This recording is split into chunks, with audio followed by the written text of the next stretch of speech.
G'day and welcome to the Noob Spearo podcast, the world's number one. It's just simply the best spearfishing dedicated podcast in the world, where we interview Spearos every fortnight, upload it to iTunes so that you can have a listen and become a better Spearo.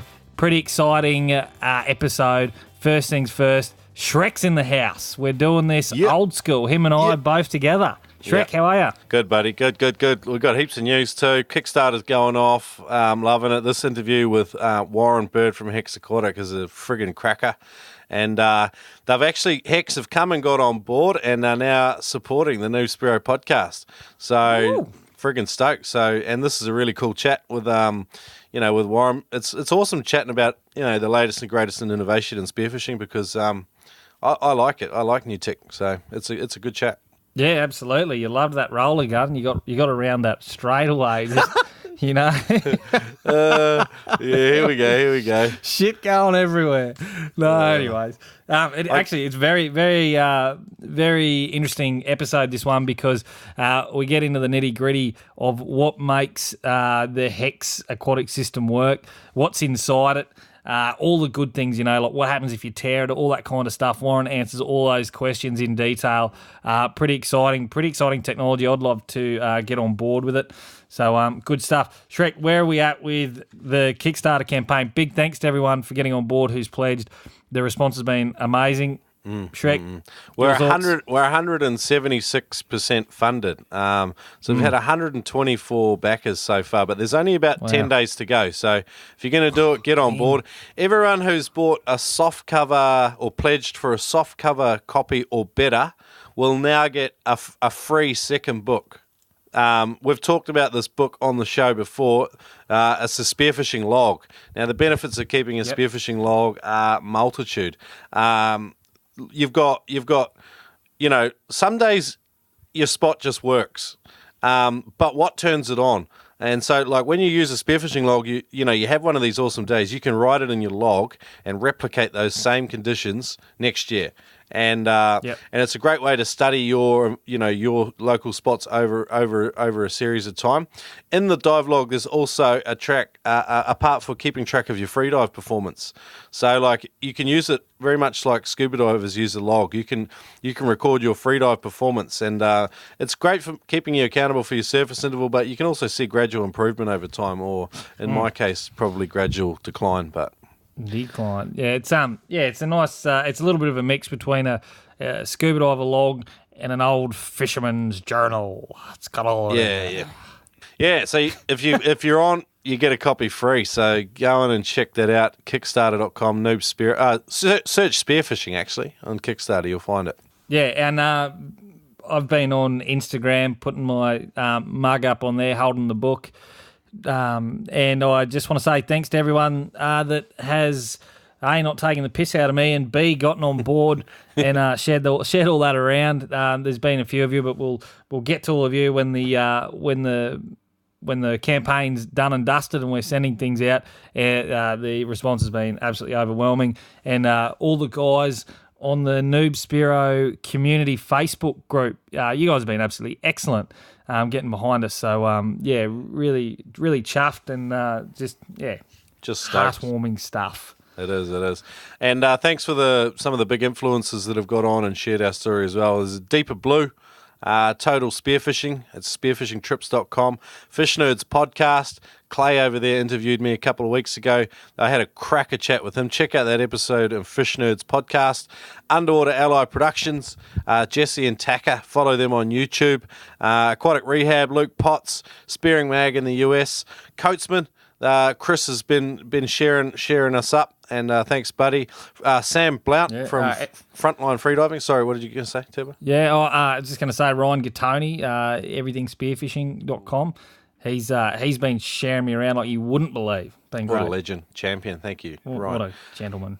And the Rogue, NZ, our buddy Harlem over there in Gisborne. Thanks, buddy. Thanks for sharing it up. And Daniel Mann. Check his YouTube channel out on. It's friggin' popular. He's really good at making just good DIY vids and stuff. So the last one he did was like 3 knots that every Spearo should know, and he uses them every day on a spearfishing trip. So I love how he explains stuff very simple. It's good. In the news, Clifton Lifeboat rescues a couple of missing divers over on St. Patrick's Day in Ireland. And definitely, all the volunteer organisations that look after our oceans, they definitely help Spearos out all the time. So these guys found 2 Spearos in an inflatable. They're poor buggers. The motor failed, and they had tried to make a swim for it, and in the cold conditions they had cramped out, and so luckily they got rescued and towed back in. But big shout out there for the Clifton lifeboat. Good work, guys. Awesome. Awesome stuff. G'day to Kai Wagner on Instagram as well. He burnt Shrek very well with a chicken comment. I just appreciated that. Thanks, Kai. You're going to reshare that, aren't you? Thanks, buddy. Vincent Hirschberger, he said he had some dramas using a Podcast Addict app. It wasn't renewing our episodes after episode 66. I think we've fixed our tech issues, so everyone should be getting the show everywhere again. So thanks for the heads up, buddy. All right. iTunes reviews. One from the US, Derek. He says, a show that any Spearo can enjoy. Michael Vlasic wrote, this podcast is brilliant. You get entertaining and informative episodes featuring many of the big names in the sport. It's great to listen to on long drives or flights. I'm currently reading the book 99 Tips to Get Better at Spearfishing, which has really gone a long way as far as my skill level in the water. This is the only podcast I listen to now. Thank you, Michael. That's a cracker review. And go and get your copy of 99 Tips to Get Better at Spearfishing. It's on Kickstarter as we speak, the illustrated version. Last review from Hawaii, Maui Mana says Shrek and Turbo are awesome. These mates are hilarious, especially when they rag on each other. Their shows are always informative, entertaining, and provide a wealth of tips and knowledge for the beginner to advanced divers. Hands down, the best spearfishing podcast out there. Thanks, Maui Mana. And on that note, Turbo, what's going on with buying a wetsuit at the moment, buddy? What do you mean, champ? I heard you've had some troubles finding a suit that fits. Yeah, so I got a $300 voucher for my birthday, actually, from my partner, and I was pretty excited. So we went down to the, being the tight ass that I am, I went down to the Adreno. I took my voucher down to the Adreno sale, and the poor young fella there, we put on every wetsuit in the shop, and we could not get anything to fit my abnormal body. Nothing would seal around my ankles, unfortunately. So I've gone home without a wetsuit. So you're up for a custom It was Hex suit demoralising. Oh, mate, I'm up for something. I probably lost about 3 litres of fluid trying every wetsuit in the shop on a pretty warm day here in Brisbane. So it wasn't a nice experience, actually, to be honest. Yeah. But yeah, got nothing. In other news, now that I've paid you back a little bit, Matt Madison, NorCal Underwater Hunters have got the Purple Urchin Removal event. And it's also the meet and greet camp out from May the 26th to the 28th on Memorial Weekend. So it says we will stay at or near Ocean Cove. And these guys are hammering the purple urchins there, which are destroying the kelp and impacting the abalone fishery. So check them out. Get some more information at the NorCal Underwaters website, norcalunderwaters.com. And, yep, Turbo, you know a little bit more about the purple urchin stuff than I do. You got anything to add? Look, I don't actually, because I don't want to incriminate myself. I think one of the things that I was getting at the other day was actually wrong. So, but yeah, so basically what I believe is I believe the urchins are competing for food source, and I think that's why they're getting rid of them. Okay. Don't quote me on that. Yep. All right. Yes, so definitely go along to norcalunderwaters.com and find out. Love to hear about some of this proactive stuff going on in and around the world. It's awesome. Yeah, it is awesome. Yep. On that note, let's hook into this interview with Warren Bird from Hex Aquatic. It's an absolute cracker. We talk all about the technology, the benefits. We have a devil's advocate section where we pump it full of some of the more difficult questions. But we're right into this stuff, and we have a really good chat. He's a very entertaining guy. So let's get into this interview with Warren Bird. If you like listening to the Noob Spearo podcast, you're probably going to enjoy listening to an audiobook. And I've got an offer for you today from today's show sponsor, Audible. Go to audibletrial.com/Noob Spearo and get your hands on our new audiobook, 99 Tips to Get Better at Spearfishing, free. Just go to the URL audibletrial.com/Noob Spearo and get your hands on our audiobook for free. Listen to even more of Turbo and myself.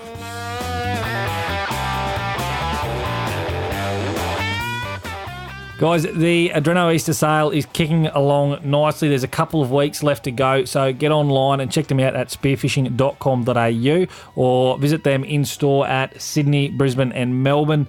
I went down there myself and checked out Wetsuits. Huge range, some great savings to be had. Winter's coming. Go and check it out. Treat yourself. Double savings. Oh, yes. And whilst you're treating yourself, you can also use the Noob Spearo code at checkout and save an extra $20 on purchases over $200. How could I even forget that? Anyway, check it out. It's amazing. G'day, Noob Spearo listeners. Welcome to the Noob Spearo podcast. We are joined by Warren Bird from Hex Aquatic in New Zealand today. This is a second round at it after a failed first attempt with our technology. So welcome to the show again, Warren. Yeah, hi guys. Nice to be back for the second time round. Unreal. Thanks for actually coming back, Warren. This has happened before and they usually don't actually come back. So this is a big day for us. Oh, it just shows your persistence, eh? Yeah. Oh, good. So, all right. So we're going to talk all about this Hex technology and the wetsuits today. I'm looking forward to this conversation again, and let's get straight into it. So Warren, tell us a little bit about yourself and how you got started with Hex. Yeah, it started back in 2008. My background is in the apparel industry. I've been doing that for about 40 years, and I was approached by Hex 2008 by the guy that came up with the concept, and he needed to get it to market. So he heard of me through some of his contacts in the United States about my apparel operations and technical skills and fabrics. So he cold called me and told me about his technology and asked if I was able to develop it or could I develop it and was I interested. And I was fascinated by this new technology. So anyway, I had a little swatch to go by. He sent me a small piece of fabric and I worked with our Taiwanese mill, who's a very highly technical mill. We spent about 6 or 7 months developing the fabric and it tested out very well. And after the tests were done of the swatch that we'd made, which was tested by tri-field meters and other equipment up in the States. When the technology worked, what we did in the fabric, which I'll come back to later, we then proceeded to turn that into garments, which were hunting garments. Because the chap, Mike Slinkard, was a bow hunter, and he developed or came up with this concept of blocking the energy signal to get closer to game animals, because with bow hunting, as we all know, you've got to get very, very, very close. So it all worked out well and made the garments, started making hunting garments, and that got Hex in the United States into business. And they started their first sales in 2009 and it's taken off from there. Oh wow! So it's still relatively new. Where are you based, Warren? And where is Hex Aquatic headquartered? Well, the Hex, I'm based in New Zealand, in Auckland, and Hex parent company is based in John Day up in Oregon, and Hex LLC owns 5 patents to do with Hex. One is in the military, one is in aquatic, one is in hunting, and the other one is in animal behavior and in scent control. So once the Hex hunting category was up and running, Mike and I and his other partner were talking about the other patents that Hex had, and the one that looked very interesting was the aquatic patent. So I went about developing a fabric to bond it onto a neoprene, turn it into a wetsuit to see if we could get the same result of energy blocking with the technology underwater in the saltwater environment.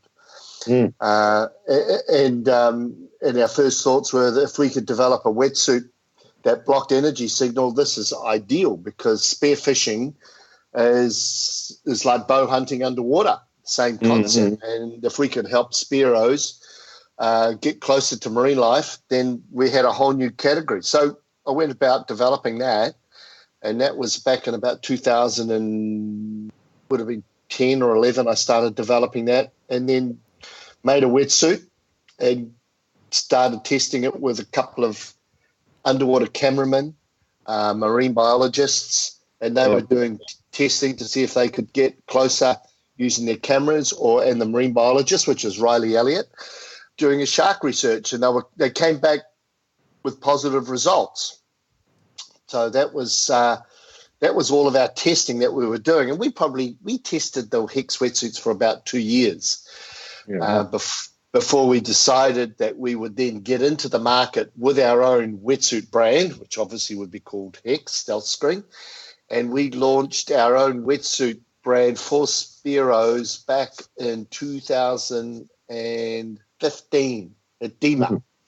So we've really been in the market from when we started our first sales, just about 2 years now. So Warren, this all started with sort of hunting garments and that kind of thing. Before you got into the aquatic field, it was all terrestrial based hunting.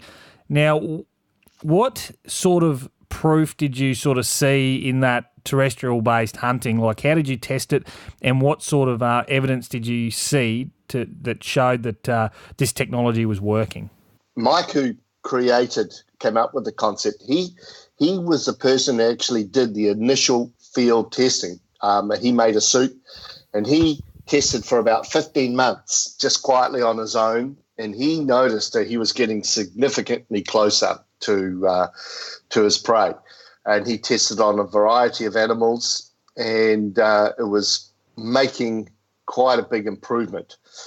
But what was a very interesting test is then Mike approached the state University of Oregon, and he got one of the guys there, one of the professors, to undertake an independent study. And this chap spent 6 months, and he did an independent study on horses, cattle, and deer. Right. And it was a very extensive document. Yep. It was completely independent. There was no influence by Hex at all in that. And that proved there was a documented evidence that Hex made a difference when you're wearing the technology with those animals. So that gave Mike the confidence that he had something seriously interesting. His own tests from himself proved that the technology was there, but he did need more than that, and that's when he went to the university to get an independent study done. That was the tests that were done on terrestrial. Yep, okay. All right, so what did you sort of look for there in that study? Was it how close he could get to these animals without being detected? Were they less flighty? What were the metrics that you guys were measuring to see if this technology was having an impact on these animals? Yeah, well, the technology just blocks the human energy signal. So the animals still had their other senses. They could still smell, see, and hear. Yep. So the technology doesn't make the hunter invisible. There's no question there. It just blocks one of the senses. But what Mike had found out, and what was also found out in the study, is that animals picking up on electroreception, or what we were calling in those days a sixth sense, was a very important sense. Even though they smelt you, could hear you, and could see you, their final warning signal of danger was picking up on that energy signal. And he still kept his hunting technique the same as he always did. He didn't change what he did. Yep. He just carried on doing how he hunted, how he normally hunted, and he was from getting in within 10 yards, 5 yards, sometimes even a little bit less, which normally would have been 40 or 30 or 50 yards. Right. I believe you looked at shark behaviour before fish, is that right?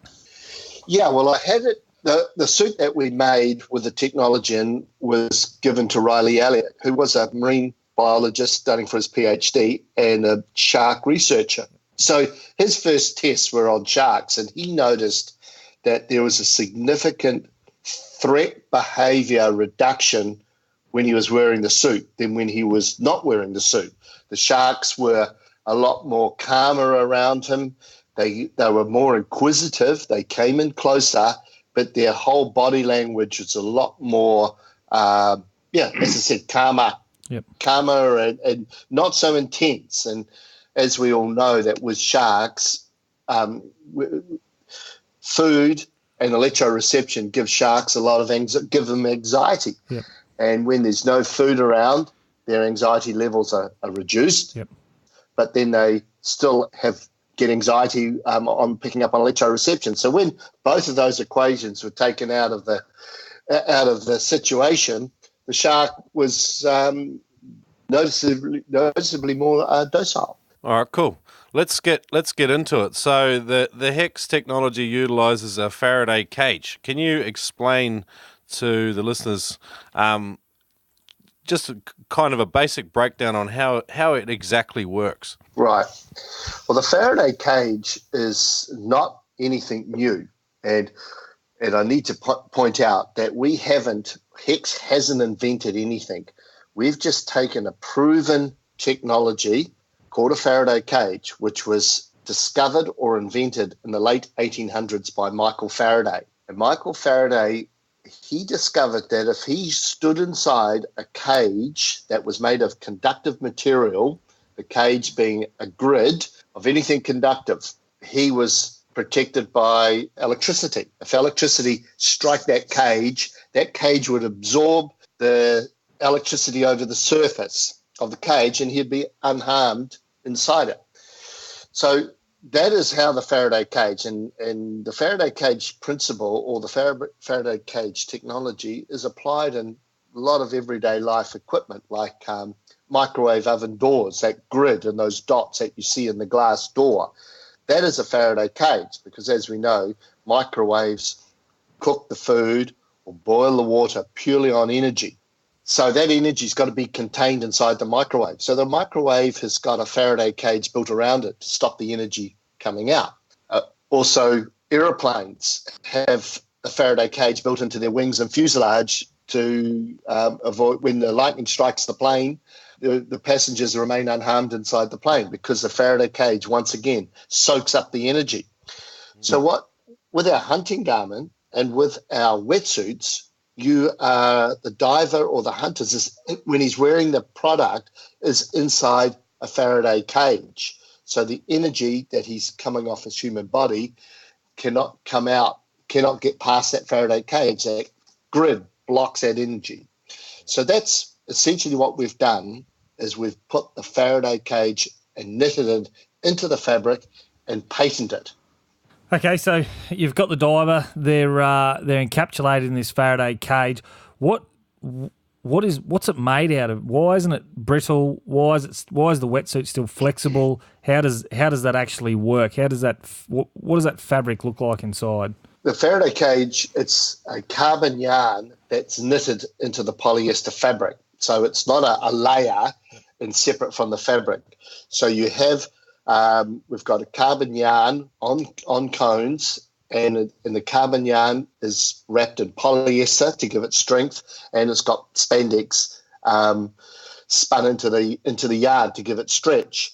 And so when we make the fabric is knitted into the polyester fabric as a grid, and the grid has got to interlock, and that grid is smaller than the frequency coming off the human body. So the frequency coming out of the body cannot pass through the grid. Carbon fiber's made its way into a lot of different spearfishing products. I was going to ask, I've seen a demonstration done by Riley Elliot with a machine, and it's he puts the fabric over this machine and then squeezes his arm over it to show you how this technology works.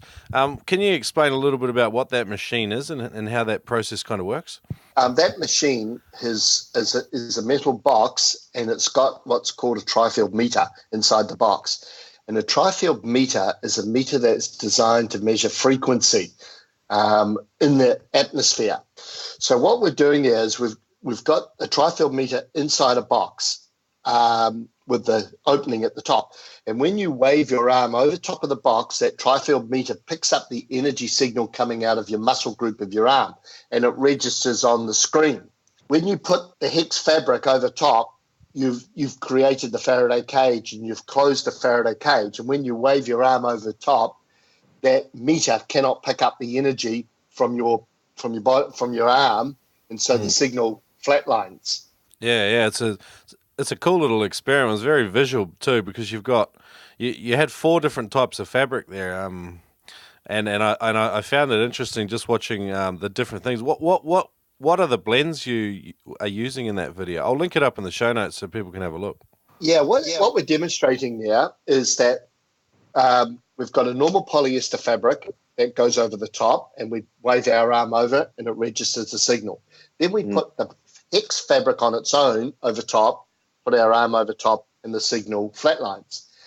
Then we get a lot of questions with neoprene. Our fabric's bonded to neoprene, rubber, acts as an insulator. So what we have is a standard wetsuit fabric bonded onto a neoprene, put it over top of the meter, wave our arm, it registers the energy signal. Then we get the hex fabric that's bonded to neoprene, put that over top, and that flatlines. So we're showing all the different variables, and it's, as you say, it's very visual, because before we had that meter, we would be talking to customers, consumers at trade shows, and we were describing it, but they can't see it, they can't feel it. They've just got to believe what we're talking about, whereas that meter became a very visual thing, and they got it.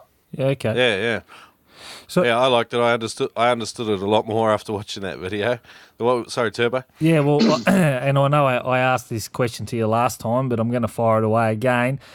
So the body's emitting this electrical frequency, and the whole diver's body is covered in a Faraday cage to prevent that signal escaping, except for the face. And I asked you this last time. You had a great answer for it. So what can you tell our listeners the actual face hole in the wetsuit? How does that affect the Faraday cage in this example? Yeah, well, the energy signals are coming out of the muscle groups, and particularly the big muscle groups like your heart, your thighs, your back muscles, and your biceps and forearms. That's where the energy signal is being emitted from.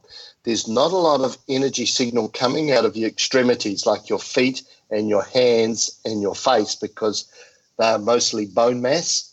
And so with our wetsuits, we sell it with the boots and gloves so that we don't give the diver an option to go and get some non-hex gloves and non-hex boots and think that it's going to work. So we want to have total coverage, but we can't cover the face. So out from the face area is very little energy coming out because it's a lot of bone there. And so we're not blocking 100%. We're attenuating, which means reducing, and we've reduced the signal significantly down. Well, on our testing instruments, we've reduced from 100% blockage to 96 to 97%. So there's only 4 or 5% coming out, which is very, very little. Okay. Yeah, okay. You were saying too that you mentioned that with sharks it made them less anxious, and that is a massive advantage for a spearfisherman, particularly when we're diving around sharks a lot. It would seem to be a huge advantage to keep the sharks from being agitated, which was just, it's really, I think that's pretty amazing in itself. Yeah, look, we've got quite a few of our guys who are involved in the shark diving. You know, we're involved in the Shark Week productions with some of our cinematographers, guys working out of Tiger Beach. And as I said before, and I'm just repeating it again, is that the shark is a lot more relaxed when there's a hex diver. Now, if you've got a diver and wearing hex and beside you is in a traditional wetsuit, it's unlikely the hex wetsuit will do much at all because the energy signal's still coming out from the diver next to you. So if the diver's on his own wearing hex, that's one thing. It's a positive. And if there's a whole lot of hex divers in the water that's also good. But if you've got a mixed group of 4 divers and 1 or 2 are wearing hex and the others aren't, and they're all close together, then I doubt whether you would see anything visibly different in that situation. Okay, that's an interesting thought. Okay, I'm particularly rough on wetsuits. My wetsuits look like one of my mum's patchwork quilts. It's got that many little bits and pieces stuck to it with these holes and rips and tears. How do we, if we rip a hex wetsuit, do we completely compromise the Faraday cage, or can you repair it to within a good degree of, usability or effectiveness? To answer your question, no, it doesn't make the whole suit ineffective. If you put a hole in it, just where that hole is, that will, what would be the word? There would be nothing conductive on that hole or on that tear. And we can repair it, but the grid has to be touching for it to be effective. So if there's a big tear, we can glue that back and stitch it. And if the carbon yarn's touching each other, then everything will be fine. But generally, like in your situation, if there's a hole here, a small hole here on the leg, a small hole in the back, I mean, all that's happening there is right on that area. There's no conductive happening. Yep.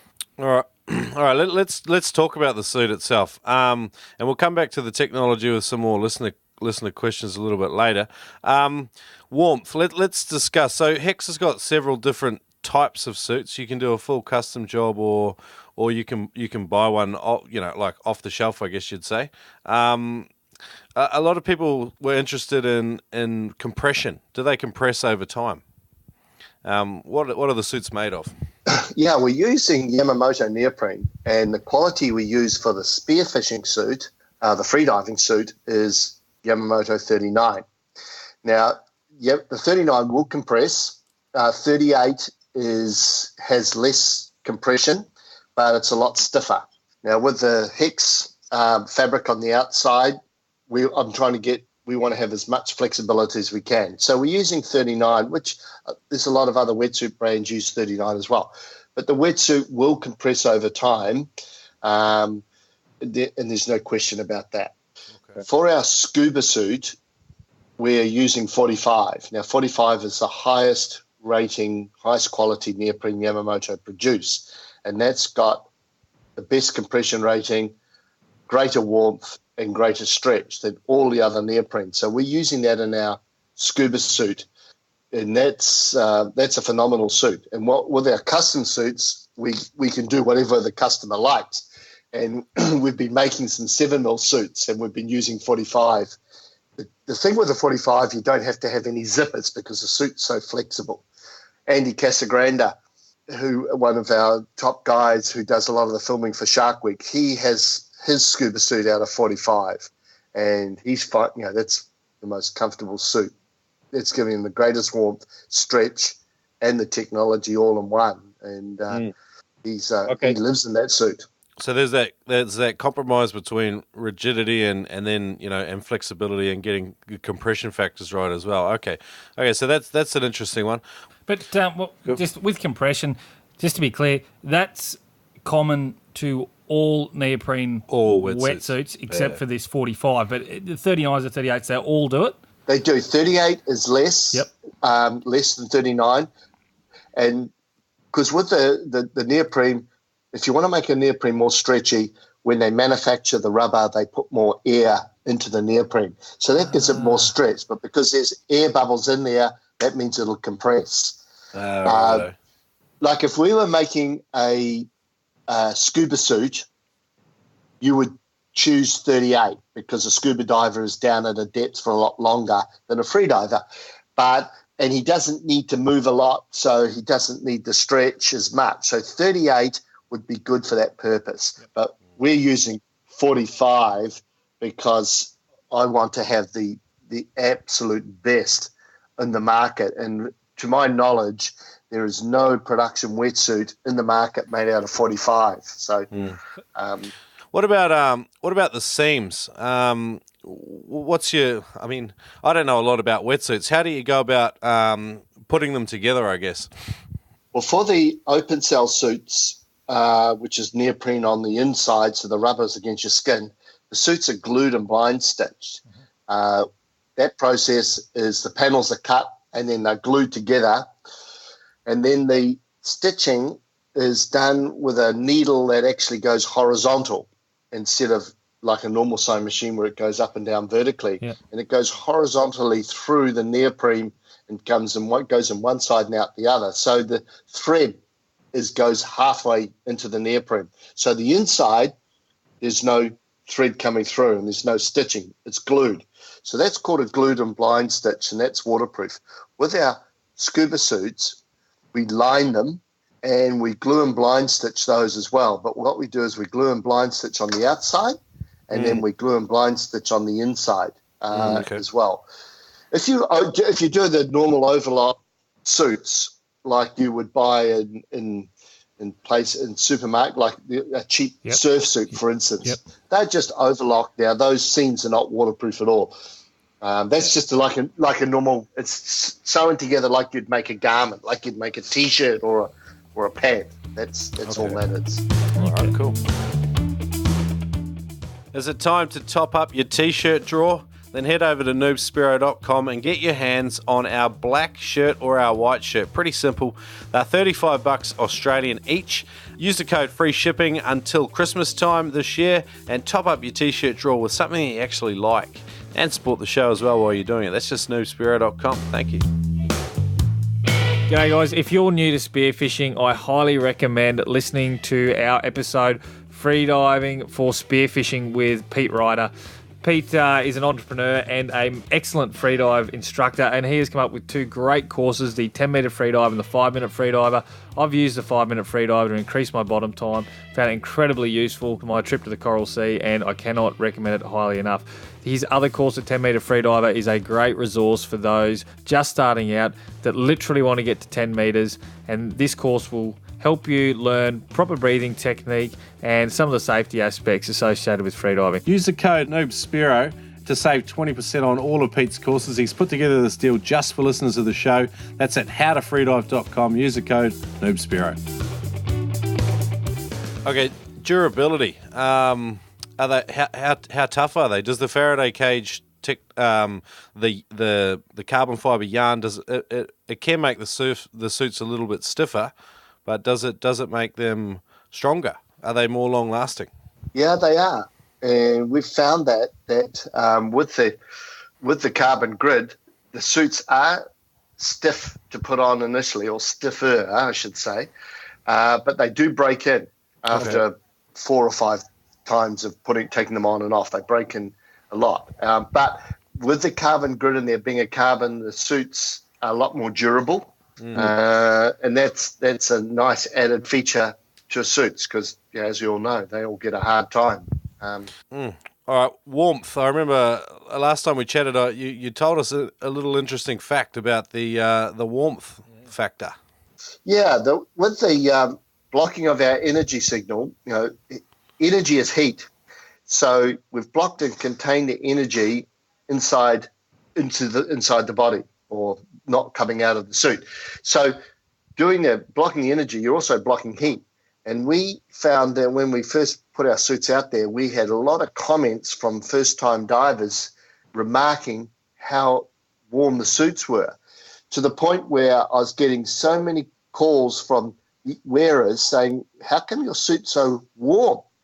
And I didn't really think about it too much. And then after thinking that energy is heat, so maybe that our suits are running warmer. So we did some thermal imaging tests of a traditional suit and a HECs suit, and we found that during the course of the day that our suits were running around about 5 to 6 degrees Fahrenheit warmer, which is around about 2 to 3 degrees Celsius warmer than other suits, which is quite a lot. I'm not saying our 3 mil is a 5 mil or our 5 mil becomes a 7 mil. I'm not saying that, but we have guys that wear, all of their other friends are wearing 3 mils and they are wearing a 1.5. And they're perfectly warm.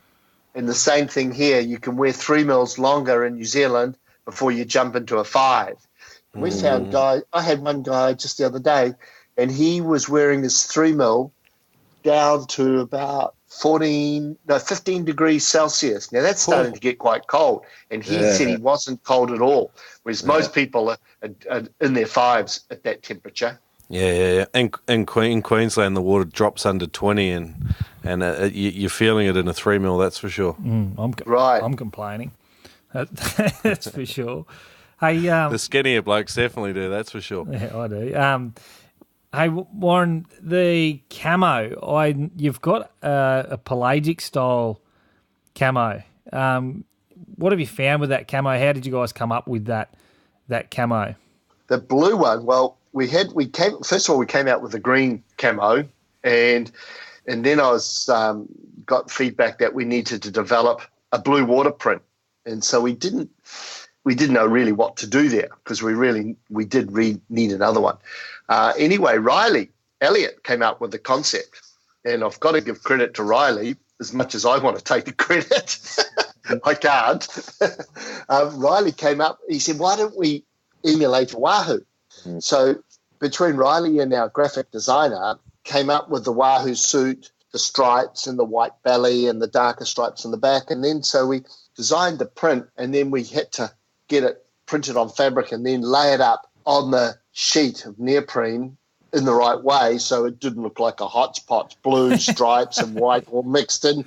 We had to have it so that when you're wearing the suit, your back, when you're looking down on the diver, the back looked like the back of a wahoo, and then and then looking at the diver's belly, it would look like the belly of a wahoo. So the yield on the suit went up because we had to get all the panels right for all those different effects. And as it is, like it's super popular. I'm not saying that having a blue wahoo suit is going to get you closer to wahoo by any means, but one thing, I've seen pictures of guys and they're standing on the shore with their blue wahoo suit and holding up a blue wahoo the same size as them, and it looks pretty damn cool. Yeah. Well, so what are your thoughts on camo in general? Do you think it offers a hunter any advantage? Or, I mean, because we're talking about, fish have got 5 sensors. The Hex Tech helps you minimize your electronic signature or signal. But then you've got, fish have still got sight, smell, and all the rest of it. Do you think that camo has any positive effects for the hunter? What are your personal thoughts? My personal thoughts is that I think depends who you ask, because I've asked the same question. Because when we came up with the camo, I went to a bunch of people. I said, "Does camo make a difference?" And most of them half of them said no, and the other one said it does. So it's such a subjective thing that when you see, like with our camo suit, and you see the guy in the green camo suit, and he's down there amongst the weeds or on a reef, I mean, he blends in. And I'm thinking, and one would think that is really advantageous. But I've had guys say, "Well, look, I can go down with a pink wetsuit, and it makes no difference. I can still shoot fish." So, I honestly, I couldn't hand on heart say yes, it makes a difference, or no, it doesn't make a difference. We just think, from a personal effect, if you blend in, I think it's got to be good. It's certainly not harmful. Yeah, there's a local guy in Brisbane, Trevor, and he actually has like a white suit, and he looks like well, I've seen a photo. He looks like an albino narwhal or something. But he certainly discredits it, and he shoots some really good fish. He's a really good Brisbane diver. Hey, I was going to say, I really like Hex. You guys have got such an innovative approach that you've even started making suits for Australians, as I understand it. There's a pocket, I believe, on the outside for a bit of sandpaper. Yeah, we only just came up with that, probably a couple of days ago. So it's a bit of a coincidence. Yeah, because we found that divers, when I spoke to a lot of people, they didn't want to put any sandpaper down inside their suit. So we came up with this pocket where they could roll up the sandpaper and stick it down there where they put their knife. And I think that was, and the reaction to that is fantastic. And I think we're going to make that a standard feature on our wetsuit. Well, I got to say thank you to you, Warren, because this sandpaper has been chafing me for years, and I've been waiting for someone to come up with a solution. So I appreciate it. We've got that for you now, yeah. I've heard that pocket though, like on a more serious note, I've heard people like it. Like guys put a little torch in there. Put a little torch in there if they're cave diving or a knife. So it's a handy feature. It's ideal. I mean, the guys, the cameramen, they don't need a knife, so they put whatever they want down in there. But for the Spearo, you can put your whole sheath, slide it down in there. The handle sticks out of the little hole. Maybe you guys could make a grass coloured camo for the Australian cricket team, and that way they'll be less likely to be spotted by the camera people next time. So yeah, I know. Well, I wish you hadn't brought that up because we're actually working on that right now. Possible, but it's a big market, I hear. So, all right, cool. I can't even rebut any of this because as an Australian, I'm absolutely ashamed of it, and I'd just like to take the opportunity to apologise to everybody. It's very disappointing. Warren, you did say too.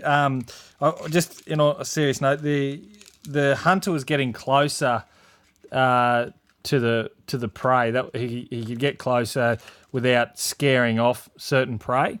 And I just had this question for you. Would this work on the human species? Because I know when Shrek's in a nightclub, he scares off a lot of females.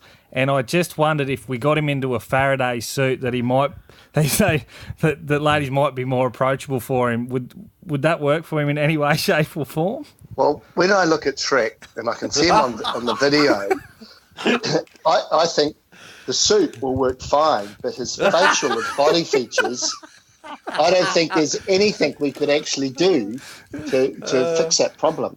So come on, I actually feel sorry for Shrek because you've got quite antisocial features, and I don't think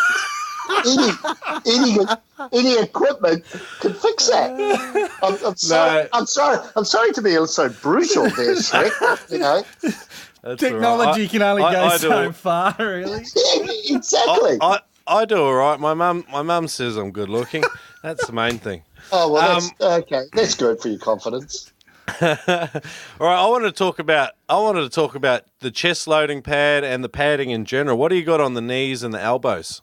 They're only slightly padded because I don't want to have them too bulky. Because if you make that padding too bulky, bending your elbows and at your elbows and at your knee is going to be restrictive. So there is just a very light. It's a fabric that we use on the elbow and on the knee. That's abrasive resistance. The chest loading pad's got the same outer abrasion resistance, but it's got a neoprene padding on it. So you've got, if you put on, for instance, you've got a 3mm suit, and our suits come as a long john and a hooded top. So you've got 6mm on your chest, and then you've got the loading pad with another just under 3mm. So you kind of got a 9mm padding there for loading your gun. And you also sell an integrated suit, so it comes with booties and gloves as well because you want to make sure all the bases are covered in terms of removing electrical signal. So when you add in the booties and the gloves, it makes it a more full offer, I guess. You're not just getting a suit on its own.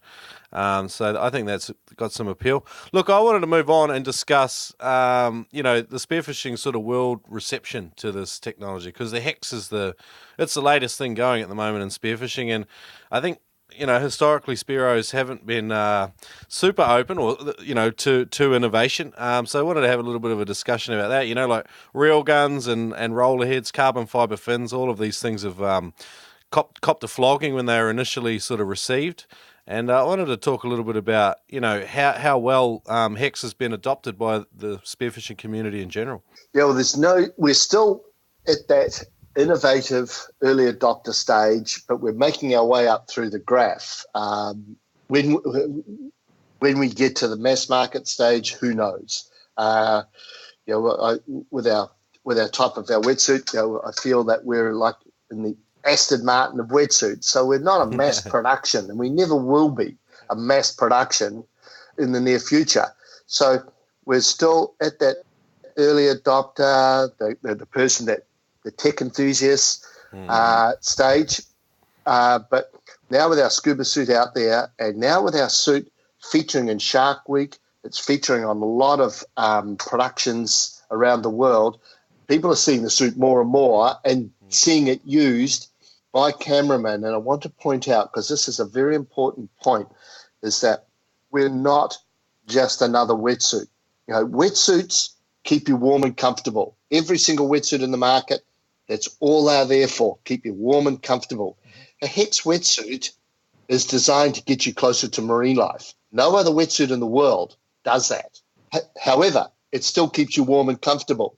So for underwater photographers, for marine biologists, for researchers, the wetsuit is a piece of equipment. It's a tool. It is something that helps them with their what they're trying to do, get closer to marine life interactions. It is a piece of equipment. Other wetsuits, as I say, just keep you warm and comfortable.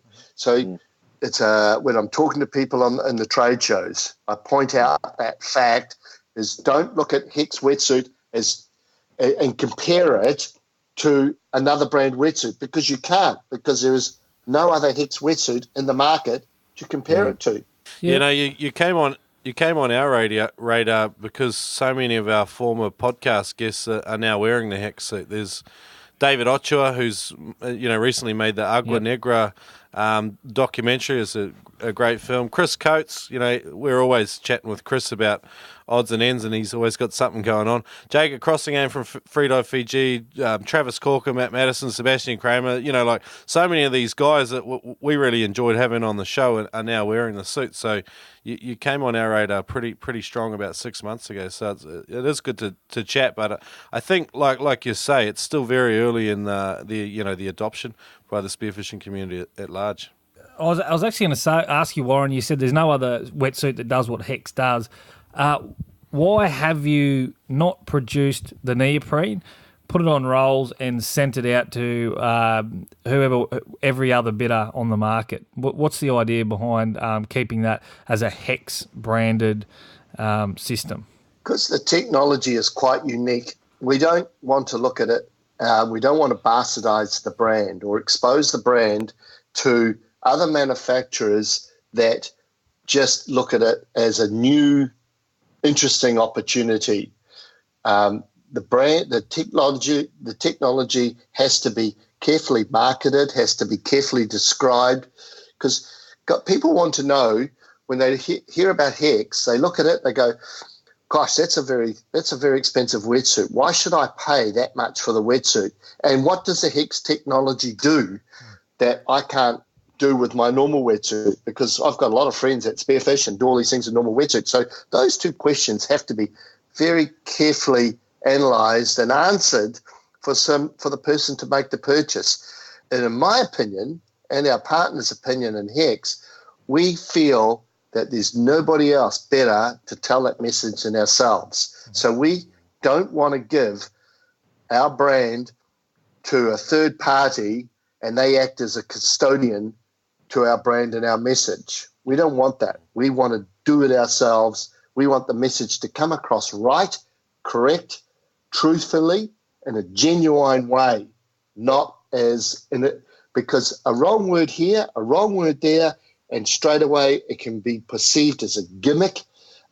It's a here today, gone tomorrow product. Yep. And we don't even want to get into that situation. So we decide that we control the brand ourselves. Yeah, okay. That answers that question pretty well. So you sort of fear that the technology itself is going to be used as a point of difference and a gimmick for someone to sell a wetsuit quickly. That's probably what I'm getting there. That's right. If, like me, you have a friend like Shrek who comes over often and often misses the toilet bowl when he's having a leak, get yourself a copy of Spearing Magazine. Not only is it a great read with full glossy photos, it also is a good way to soak up all that wayward spray. So get your copy of spearingmagazine.com. Spearing Magazine from spearingmagazine.com. All right, let's get into this section, I'm calling it the devil's advocate. We had a discussion on our Facebook community group, and lots of guys wrote in some questions. Number one, Warren, is there any evidence to prove that the Hex suit gives the spearfishing hunter an advantage? When you use the Hex technology or when you're wearing the wetsuit, the most important thing to remember is just hunt as you normally would hunt. Dive as you would normally dive and spear. Don't think that all of a sudden you've got this cloak and dagger device that's going to do something super special. It will do something super special for you when you just hunt as you normally will hunt. And the species that are going to react to electrical signal won't get it from you. So, as I said, and we've said this before, it won't make you invisible. So big thing is just put the suit on, forget that you've got the technology on, and go out, and you'll see a difference. So, okay, cool. One of the things, if I can just touch on it, is guys say that you've said in the past to me that guys have said, "Oh, I didn't notice much of a difference until I took it off." Is that right? And they went back to a conventional wetsuit. Because with the technology, it's very subtle, it's very passive, and it's not very obvious. And it takes a while for a Hex diver to wear the suit many times, and then they will see a situation that is very abnormal. Sometimes when they first wear it, it'll be just a normal situation because you're dealing with wild animals. You're dealing in a variety of situations. Nothing is mechanical and predetermined. Yeah. So anything can happen.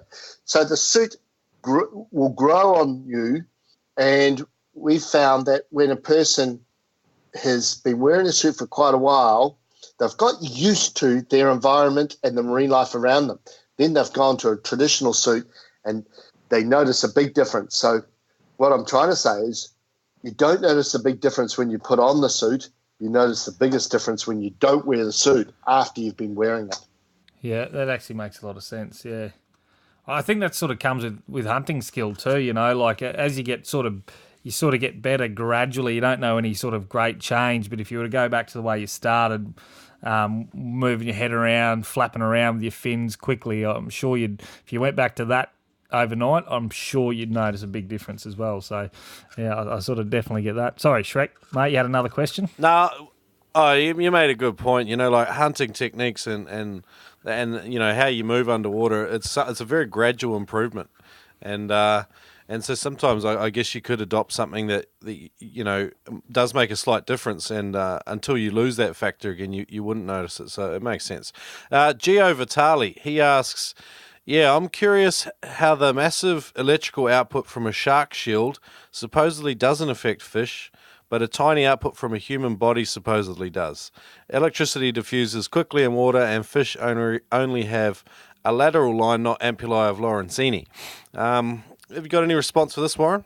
Well, yes, there's a lot of marine species, pelagics, that do have a lateral line, and they're not picking up on electroreception. But the other species, sharks, rays, and lobsters, that do pick up on electroreception, they're very sensitive to it. So that's where the Hex has the most effect.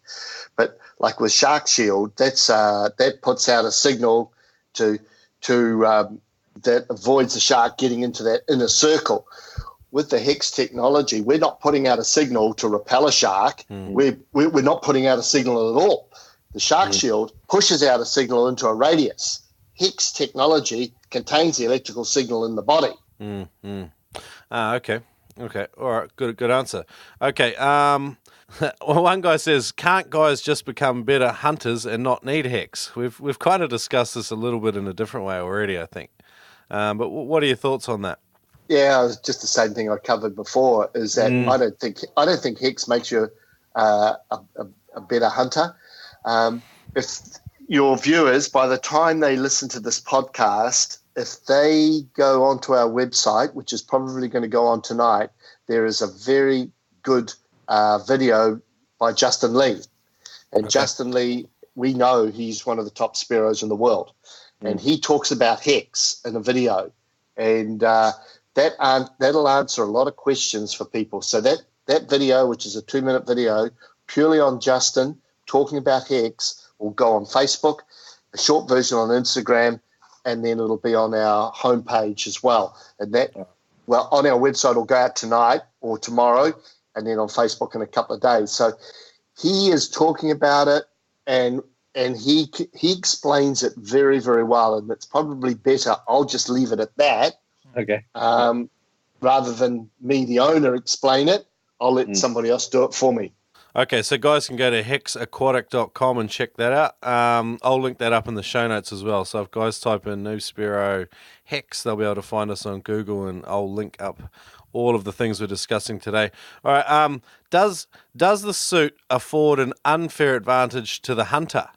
Will this mean more fish are taken every year? No such thing.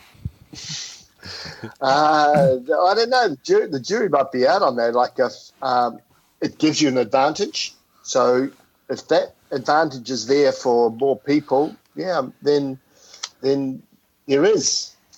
is giving an advantage to more people. Look, I've heard this discussion with spear guns. Guys say, roller spear guns give you too much range, and you don't need this. It's unfair on the fish, but I almost think it's unethical to not use a good spear gun, because you wound fish, they get away, and so you're better off using the best spear gun that you can to get the job done. And I think maybe it's the same with a wetsuit. It's like, like, enjoy all the benefits that technology affords us. I think I'll take any help I can get, actually. So I don't really care about that. And and the reality is, if we look at unfair advantages in fishing, you've only got to look at commercial fishing. The boats got better, the nets got better, the GPS systems got better, the sounders got better, and they all work to collapse fisheries. Technology has been a major issue in world fisheries, but I can't really see a wetsuit that allows you maybe some extra time to bring that gun up and shoot a fish being an unfair advantage. That's my take on it. I'm keen. When you listen to the video of Justin is talking about the small increments that the wetsuit gives him. Now, those small increments can put him on the first on the podium in the worlds or 10th, and he's only looking at, if I can get 3 inches closer to the fish, he said, that's all I need. I just want an advantage that somebody else hasn't got. Yeah, absolutely. All right, cool. Now, I've seen some awesome videos of crayfish and lobsters taken using Hex gloves, because they seem particularly, how would I say it? Particularly affected by the technology. You can get amazingly close to lobsters. Again, I'll link up a video of Riley Elliot chasing crayfish. There's a really good one of that. But I was going to say, what's the wear like on the gloves? Because crayfish are bloody tough on your gloves. Yeah, they are. And our glove is no different than any other. So if you keep grabbing crayfish with the Hex gloves, you'll wear them out. Because they're not. We haven't got a Kevlar palm in them or anything like that. So the wear and tear will happen with our gloves like all the others. But on that subject, the most important thing is that on our website we don't sell gloves separately, because we don't want people just coming in and buying gloves thinking they can go and catch crayfish wearing a traditional suit. They've just got the Hex gloves. That won't happen. You've got to have the whole suit on, gloves included, to get that effect that Riley gets on the lobsters and the crayfish. All right, and the last time I had the idea of wearing, maybe heavy duty gardening gloves over top of the suit, and that'll still work, you think? 100%. The technology, as long as the technology is on, you can cover it up with anything. Doesn't matter, because remember, the energy signal's coming from your body. So if you've got the suit on you and you've got things on the outer, it doesn't matter. All right, cool. So I can still go and get my $3 Bunnings gloves to put over, and it'll maybe make it last a little bit longer. Choice. You'll be fine, Shrek. You'll be fine. All right, choice. All right, cool. Let's move on from Devil's Advocate. Which story or situation has been your proudest achievement with Hex so far?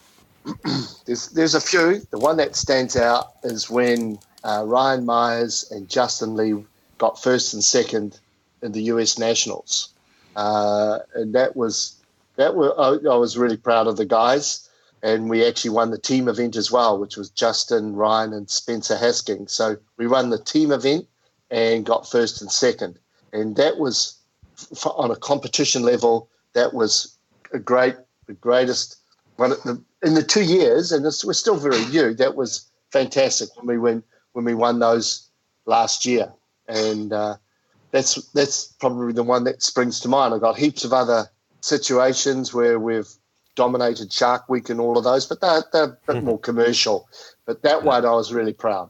It's the biggest thing happening in spearfishing at the moment, I think. I spoke to Chris Coates the other day a little bit about his experience wearing the Hex, because he's been in Hex suits for, I think, nearly a year now, or possibly 9 months. So I spoke to Chris the other day and asked him a little bit about what his thoughts were, because we've had this discussion before that, you know, not all fish have electroreception. So, but he had a little bit of a theory that that when one or two species become relaxed around the hunter, the other species in the area also relax more and think that you're less of a threat. So you kind of get this peripheral kind of benefit to the suit. Have you heard similar stories? Yeah, I have. From our top Spearos, our competition Spearos, particularly the same thing. Yeah, exactly the same as what Chris has said. And once again, I think when you have a listen to that video of Justin, he explains that very well as well, what happens with his experience. So, yeah, I would agree with Chris on that. I mean, it's a good technique. I got taught it in Brisbane. You lay underneath a school of surgeonfish, and when they become comfortable around you, all of a sudden some of the other species that you're more likely to target will come in closer. So I can see how that could definitely play in. All right, I had a few more listener questions. Peter McDonald says, it seems Hex has a strong focus on underwater photography or research potential. However, equipment such as cameras emit their own electrical signals that sharks and other animals sense and often investigate. Have you considered attempting camera or equipment covers to prevent any further interference created by these devices? And he says, a little bit cheeky, and if not, feel free to send me an L4 Blue Water 3mm for the idea. Good on you, Peter. Yeah, we could make camera covers. We haven't done any tests of our technology against the frequency of a camera or strobes, but the only thing is that even if our technology worked on the same frequency as the camera, you can't cover the lens. So you're not going to get 100%, and with the strobe, you can't cover the light. So you're not really making, I can't see how it could ever be super effective. Okay. All right, cool. All right, Kabir Parker, he says, is there a new stealth screen coming out in the future?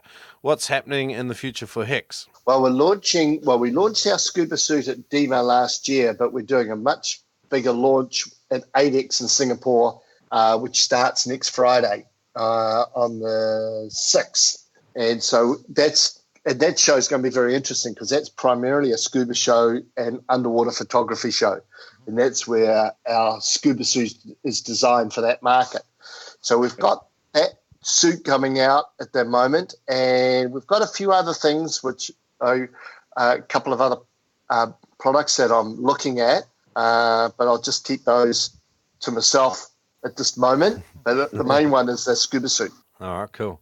All right, John Stevens listened to a discussion between David Hoshman from Spirit Charters and Nick Farzar about, it was at a seminar about how, yes, the Hex covers the electrical signals but not the heart rate of the diver, and how fish also read your heart rate.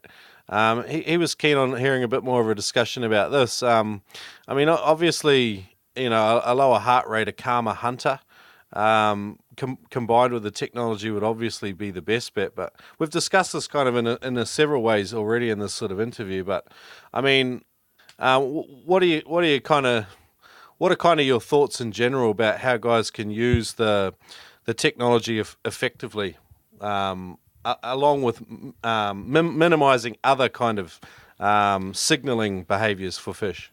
Huge question. Wow. All over the place. I spearfish, and I'm sitting there going, what the hell was that? It was just waffle. But like, Hey, Warren, what's the meaning of life? Can you answer that for us? I don't know how to turn this into a question. I guess the discussion is like, how do you keep your heart rate low, I guess? That's all from the relaxation and keeping your mind calm, keeping your heart rate calm. I mean, Hex has got nothing to do with that. Can Hex build in maybe some meditation music to help you reach the state? Warren, can you solve all my diving issues? Equalisation, can you solve my breath hold, my heart rate? I'm not really fond of sharks, the whole lot, mate. I just need you to... Can you fix that? That's our question. Okay, I'm not quite sure how to answer that one either. That's a big question. Okay, there's no way Hex can lower my heart rate. Okay. All right, moving on. It can't do that. No, it is a good discussion. I mean, relaxation is a big part of, of being a good hunter, I think. And Hex obviously just covers another angle, but like Turbo's sort of jokingly saying, a big one heart rate too, particularly going into the colder months, is as soon as I get a little bit cold, like I start to shiver, my heart rate goes up, and I find it really hard to hold bottom time. But like you're saying, even picking up 2 more degrees of body heat is just a massive advantage, particularly when you're right on the line of the seasons, Yes, and with our suits, which are a lot warmer, and once again, on that video that you'll see tomorrow, hopefully Justin talks about with that particular feature of the suit, which keeps him warm, because those guys are in the water for 6 hours at a time, sometimes longer. And once you get cold, you pretty much got to get out of there. Like we had, I made 2 7mm suits for a couple of underwater photographers to take up to Norway in the Arctic in January. And they were the only 2 guys in the boats with actual wetsuits, which are 7mm wetsuits. The rest had dry suits. Now our guys were in the wetsuits, were in the water the whole day. The guys in the dry suits could only stay in for 4 hours.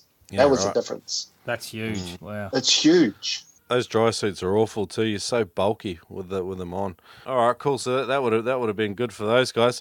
All right. Apart from my last bungled question from listeners that I tried to read, I've had a really good chat with you today, Warren. Where can people come and find out more about Hex? The best thing is go onto the website, which is hexaquatic.com, and go to if you want to study up about it, we've got an about section there, which is very easy to read.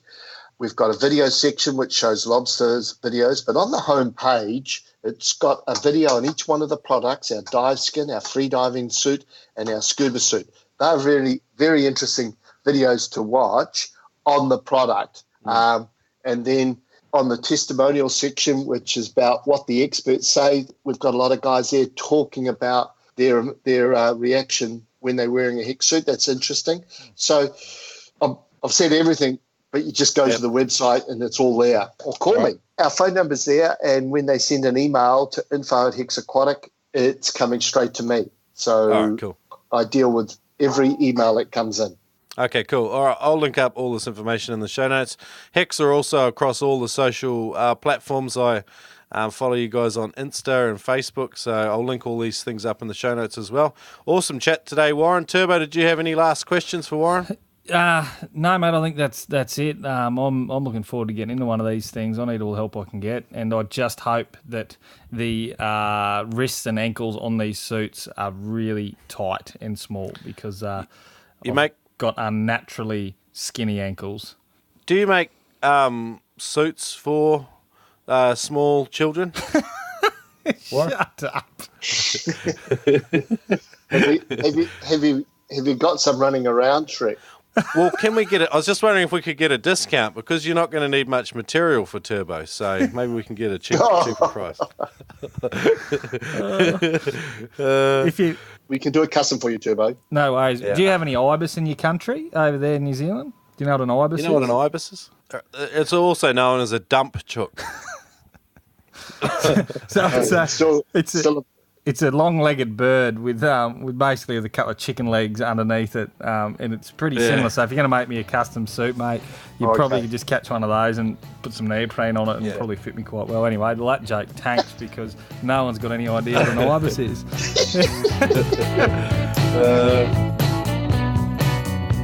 All right, Warren, so fantastic chatting with you today. We guys can come and follow you guys on Instagram and Facebook. And you've also mentioned the Hex Aquatic website, where there's a lot of interesting information. Guys can also sign up there for your newsletter, I believe. But magic chatting with you today, Warren. I had a really good time. That's great. I've heard a lot of great things about you two boys. You're a little legend. So I was really looking forward to the conversation and the podcast today. And I hope the guys and your listeners get a lot out of it and get a greater understanding of HECs. And if there's anything that's unclear or they're not sure of, don't hesitate to call me or email me and I can talk to any of those guys. So thanks a lot, you guys. I'm really enjoyed myself. Yeah, we did too, Warren. That was absolutely awesome. I'm stoked. I've actually learnt, my take homes, with this product is, it's going to keep marine life around me a little less agitated, particularly sharks, which is absolutely fantastic. Your suit's 2 degrees warmer on average. That's awesome for a skinny guy like me, keeping me warm, helps me keep my heart rate down. And a lot of you guys are saying that it helps them just get those couple of inches closer to a fish, which, as we all know, they all just seem a couple inches too far away. So, really, really interesting stuff. Shrek? We all want a couple of extra inches, that's for sure. Oh, you had to do it.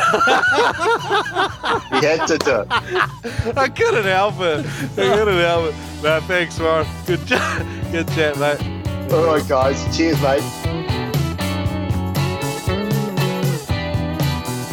So I reached out to former guest on the show, Travis Corkin. You can check him out at Ocean _TMC on Insta.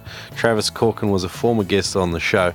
I reached out, we're always chatting, me and Trav, so I asked him, what's the Hex suit like, buddy? I guess for me, being a spearfisherman here on the east coast of Australia, the main species that we hunt here is the jewfish, or the species I hunt the most, and my first experience with the Hex suits was just incredible, and I kept asking myself, was that a coincidence? Did that keep on happening? Dive after dive, I just kept on getting out of the water, and that coincidence just became a regular thing. And to be actually swim into holes, approach jewfish from a different angle, and also being selective of the fish. So usually the jewfish are in a school, so I could push in undetected, find the fish that I wanted, and place a good holding shot, which for me, I found that very important as a spearfisherman, to be able to make that shot cleanly and not put that fish in any harm's way where it was going to get off and eventually die.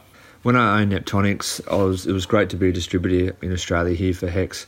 I was able to sell the suits to a numerous amount of guys around Australia, and hearing their feedback within a couple of weeks of them receiving the suit was really rewarding for me. And I knew it wasn't just myself having these experiences, and to be able to offer people that product and to hear their feedback, it was really rewarding for me. I feel spearfishing these days, the technology that's coming out for spear guns and flippers is just taking off, and there's so many different products out there now to offer divers but for wetsuits, I believe the Hex suits is the way spearfishing is going, not only just for spearfishing but for also scuba diving as well, to offer people that get closer experience. It's just the benchmark of spearfishing nowadays. It's just going to give people that experience that they'll never have, and I was just very excited to be a part of it.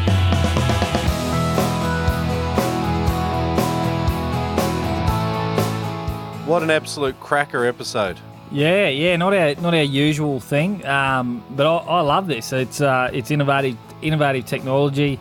It's cutting edge, and I learned a bit. It was very, very interesting. So big thanks to Warren for coming on the show, mate. What did you learn?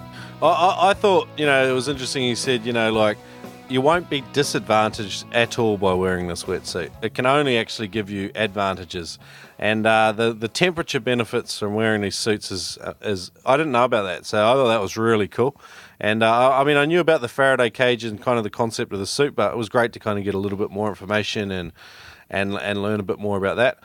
It sounds like a really just top-notch, well-made suit that gives you some extra advantages. It's a no-brainer for me. It's just a money thing, I guess. But if you love your spearfishing, it's definitely an investment, I think. Yeah, agreed, mate. All right, that's all wrapped up with Warren. Big thanks to him and Hex for coming on board and getting behind the Noob Spearo podcast. What's coming up, mate? We've still got the Kickstarter campaign, so there's several days to go, but get along to kickstarter.com, search Spearfishing, and our book, our fully illustrated 99 Tips to Get Better at Spearfishing book will come up. And go along, and if you pledge for a soft cover book or better, you now get a free Spearo log, free. So it's just our way to say thank you, and so it's amazing. The response we've had is just phenomenal. I'm fully stoked. Can't say much more. You're speechless. You are without speech. Yeah. You doesn't happen often. Usually when you're eating. But anyway. Oh, thanks, buddy. Really nice. We've got our next guest mate coming up in 2 weeks' time. Who is it, and what are they about? Andre Redakura from Terra Australis. Now, he AKA what's his nickname? Sea Monkey. Sea Monkey. We're going to ask him about that as well. So tune in, listen to a cracker interview with Andre from Western Australia. Like I said, he makes some wicked spearfishing films. So we'll find out a little bit more about him next week. Catch you then, guys. Spearfishing.com.au, mate. Check it out. Double savings. Oh, cheer, bro. There's more savings than you can throw in a chili bin on, and that's all I got. Easter sale, double savings. So there's some wicked gears on spearfishing equipment, and you can even use the code Noob Spearo to save more dough. So go to spearfishing.com.au, grab a new bit of gear, discounted prices, heavily discounted prices, and then you can still use the code Noob Spearo, save another $20 on everything over $200. Go to spearfishing.com.au.